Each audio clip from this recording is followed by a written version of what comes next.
If you are trying to learn the E minor 2-octave scale, then this is the video for you. Hi, my name is Liz from Cellomoji.com, and I give you tips and tools so that you can learn all of your cello songs. So today I'll be going over the E melodic minor scale, which was actually requested by one of you guys. There are definitely different types of minor scales that are commonly taught, but I like to teach the melodic minor scale because it covers 3 different types of minor scales in one. So it covers obviously the melodic minor scale, then there is the harmonic minor scale, and there is the natural minor scale. I'll save going over the differences between the minors for another video, but in the melodic minor scale, when you're going up the scale, you're going to be raising the 6th and 7th notes of the scale, but when you come down the scale, it will be a natural minor.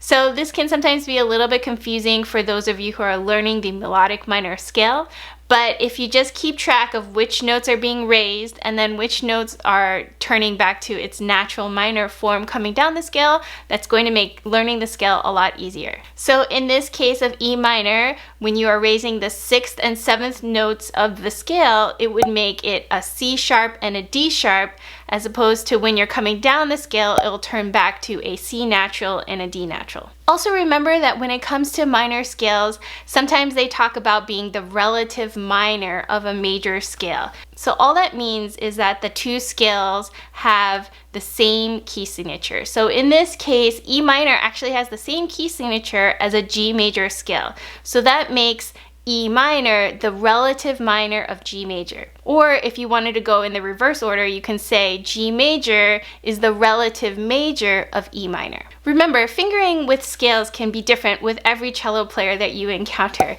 but as long as you're remembering what notes you're trying to play, what's in the key signature, and what notes you're changing going up and down the scale, then you should be just fine. So today I'll be using fingering that you can find in the Klengel Scale Technical Studies book, and I'll leave a link below to that book in case you wanted to check it out for yourself. Okay, so we're going to start the E minor scale on the C string, and normally E natural is played with your 3rd finger, but because the 2nd note of the scale is going to be an F sharp, I'm going to start with extended 2. So you can find the E with any number of ways. You can find it with your 3rd finger and then replace it with 2.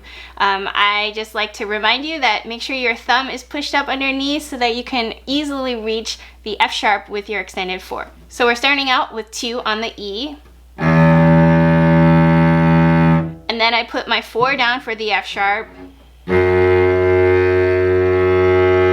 Open G. 1st finger down on the A. Now here you have to play the B natural, so stretch 2, because you have to prepare for the C sharp coming up. So stretch 2 for B natural. Then here's the extended 4 C sharp.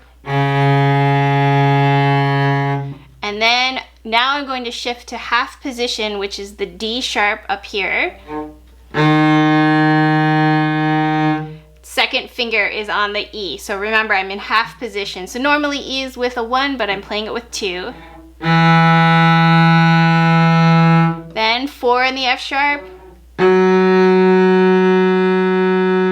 Now here I have to shift to a G. So normally G is with our 4, but instead we're going to play it with a 1. So I'm 4 in the F sharp. Then I go to a 1 on the G. Now you have to do a stretch 2, extension 2 to play the A. You can always double check it with your open A. 4th finger on the B. Remember, G, A, B, those are extensions, so it's G, A, extended 4, B. Now I have to find the C sharp. So normally you could do 3rd finger on the C sharp and then replace it. Any which way, make sure you're practicing the shifts to find the C sharp. But I'm going to put my 1st finger on the C sharp. 3rd finger down to play D sharp. 4th finger is playing the E. Now, coming down the scale, this is where it can get a little bit confusing. So coming down the scale, just remember everything goes back to what is in the scale, including what is in the key signature. So therefore, all the C sharps are gone now and all the D sharps are gone now. Those go back to natural, but the F sharp remains because that is what's in the key signature. So I'm on the 4 on the E. Now 2 on the D natural. Then I have to extend back because now I'm playing C natural.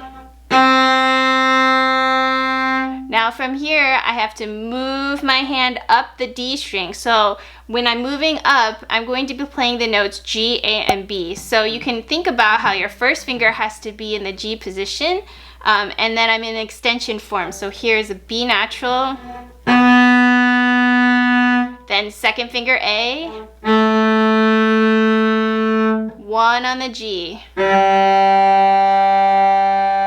So you have 2 options here. The Klingo book actually has you come up here to play the F sharp so you're in position, but I'm more interested in making sure that you are learning the notes and feeling comfortable playing them. So I actually recommend coming down the D string so you're playing F sharp with 3. So I'm on a G with a 1, then come down to 3 for F sharp, 1 on E. And then you just keep going down. D.